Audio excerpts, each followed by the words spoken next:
everybody, it's Wendy here. I am the face behind this YouTube channel and I just wanted to get on here and tell you a little bit about myself and what this channel is about.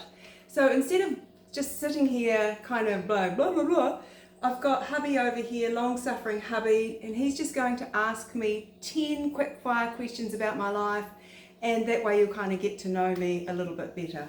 So, are you going to say hi? How you going? I don't know whether he's going to show. Are you going to show your face? No, he's not showing his face. Okay, he's not showing his handsome face. Okay, are we ready to go? Let's do it. So Wendy, Yes. Could you tell everybody a little bit about yourself, a bit of background, where did you grow up, and what and who were some of the early influences in your life? Okay, so I grew up. Oopsie, hang on. The dog's just moved the. Hang on, people. Charlie. Oh! Sit. Okay, the dog just tripped over the camera cord. So Wendy, Yes. can you give us all a bit of background about yourself and tell us about where you grew up and what and who were some of the early influences in your life? Okay, thinking about it, one of the most earliest influences in my life was my grandmother. Okay, for the first 10 years of my life, I lived in a small village in the far north with my family, and it was just beautiful and blissful, and I just loved it. And my life then was just full of family, barbecues, family dinners, so you kind of get my drift. It was just amazing.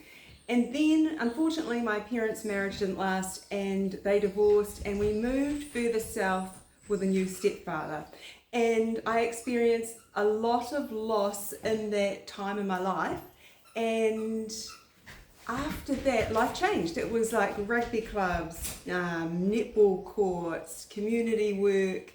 My parents were heavily involved in the community. They worked really hard. I was the eldest, so we had no kind of support, and I looked after babysat all the kids and did stuff like that. And yeah, it just wasn't a comfortable life after that for me.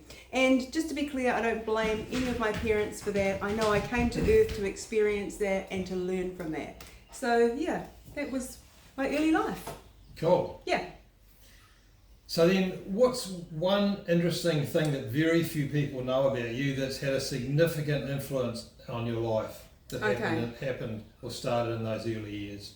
Okay. Probably the one thing that people don't know about me is I have a complete addiction to food. I've been overweight most of my life, and that has impacted all of my life, okay? And I manage it today, but food is my go-to. When things go out of control, I just turn to food. So that's probably one thing that people, they just don't know about me. And it's really influenced a lot of my decisions in my life. Cool. So, after you left home and Yes. you spent some time in the Navy. Yes, yep. And I then did. left the Navy and Brackets W. Yep. Yep. And we're a working girl. Yep. I did an OE. You did an OE. Yep. Yeah. Did some backpacking in Europe. Yep. Put a backpack on your back and buggered off by yourself to Europe. Yep. Yep. It was fun. So then one day, out of the blue, you met this extremely handsome young man. Yeah, you were way young then. You fell madly in love. Fell madly in love 32 years ago. It's a long time ago. Yeah. So then one day you started having kids. Oh yeah. Can we skip that bit? So when you had kids, Yes. you went from being a working woman Yeah. and decided to take on the role of a full-time stay-at-home mum. So I know that wasn't your wildest dream. No, I must point out, I never wanted to be a stay-at-home mum. So, what type of impact did that have on you over time? Okay, that's interesting. That's a really interesting question. So for some people, being a stay-at-home mum is everything they've dreamed of, and it took me a while to work out that was not my dream. I did not want to be a stay-at-home mum, and over time, being a stay-at-home mum, for me, I got lost in it. I lost my confidence, I lost my self-esteem, and I completely lost myself. So yeah, does that answer it? Sort of. That was a bit shorter of an answer than what I was looking for, Okay. Wendy. Well, what else were you looking for? No. It just didn't gel with me. Okay, some people, to be a stay-at-home mum, it's their whole world. I love my kids, I really love my kids, but I needed to be out of the house, being with more people and stuff like that. But it led me to where I am today, so, Cool. it's a journey, isn't it? It is. Okay, what do we got next?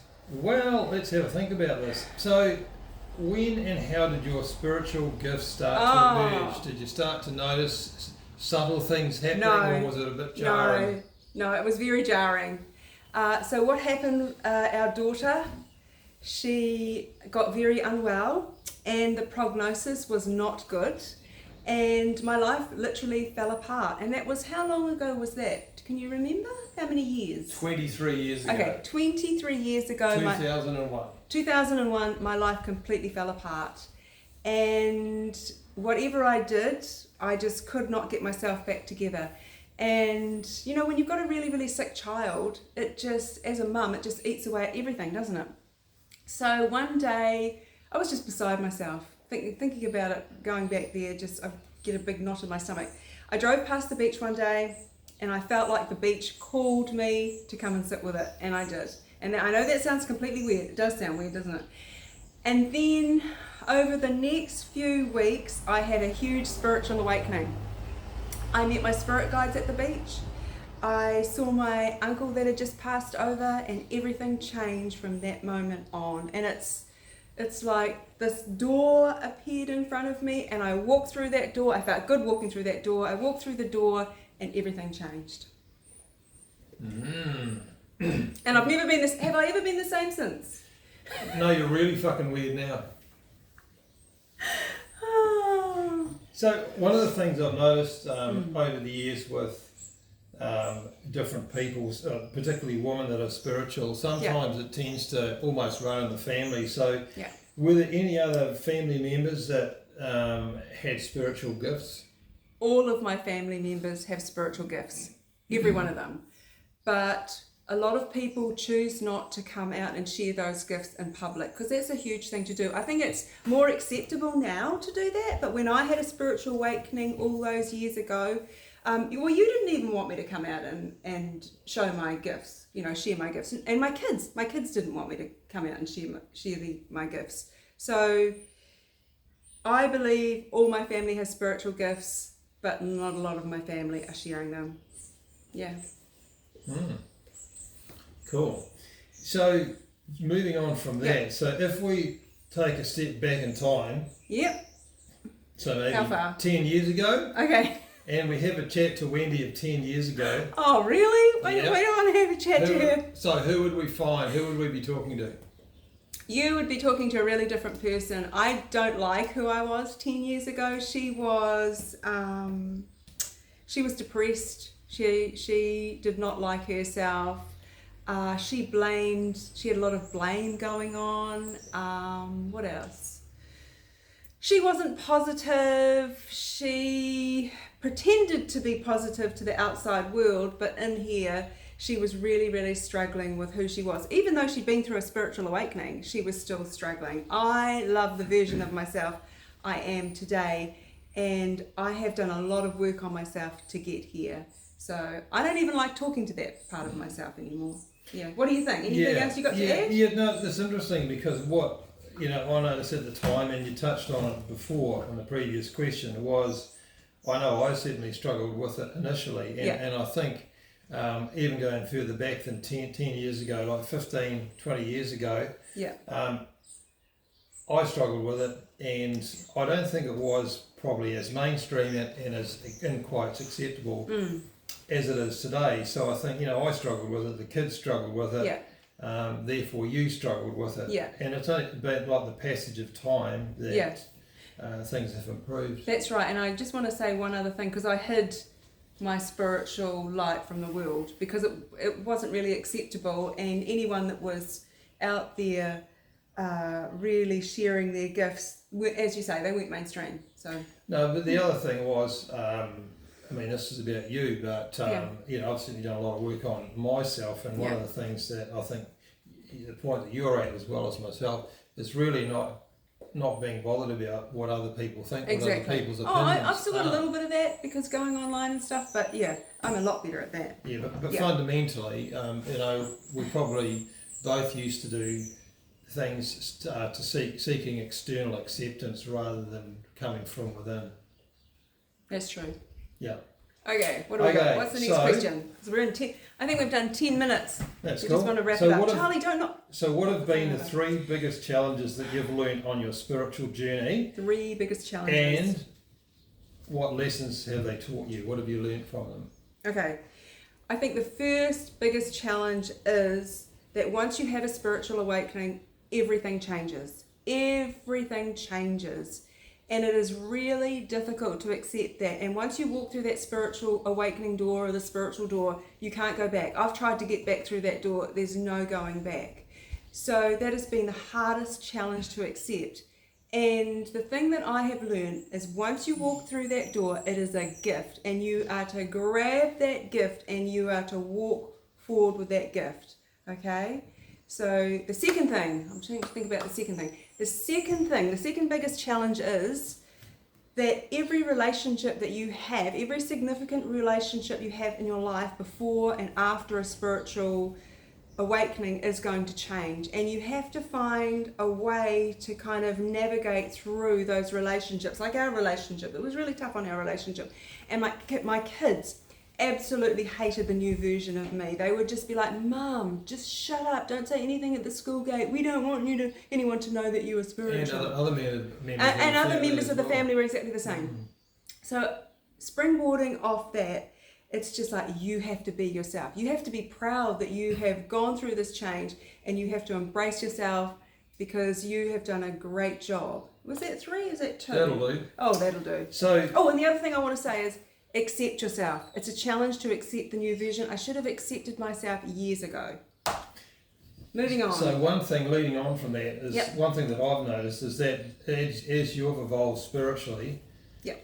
any changes that happen in energy Yep. seem to have a greater and more profound impact on you. Let me finish the question. Yes. All right then. I better So- be quiet. How does this manifest and what do you do to manage the impact on you? Well, as we know, the earth is now going through a huge change, and I really pick up on that. If you're an empath, if you're a grid holder, sometimes those intense changes, they are really difficult to manage. So, and we're going through a huge change at the moment. Years ago, I was fine. I didn't have any issues with energy, but as Alistair said, now I have heaps of issues. So what happens for me is I get really, really tired. Like my energy drains out and my face goes really white, like everything drains out of my face, and it's and I feel nauseous and I can't leave the house. I get anxiety. I'm not selling it, am I? So what I'm doing at the moment is I'm drinking a lot of water. I'm resting when I need to rest.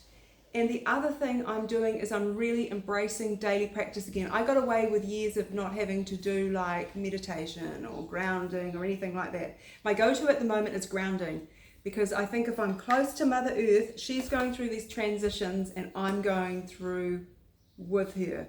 So it's just, you've got to find what's right for you. If you're going through something, find what's right for you and stick to it. Absolutely stick to it. Okay, and finally, Yay, we got the last question. what's only one? Oh God. What's one practical piece of advice that you would give to someone currently experiencing a spiritual awakening? Only one. Okay, I'm only allowed to say one thing. What I would say, if you're going on this journey and you're going through awakening, accept it. There's so much interesting stuff out there. Accept it, embrace it, and walk down that path as fast as you can, okay? And listen to your inner voice. But the main thing is accept this beautiful gift, okay? Yeah. Anymore, that's the last one, isn't it? Absolutely, that's the last one. So for the people that have subscribed, thank you so much for subscribing. I appreciate you subscribing. And that's it. See ya. Bye.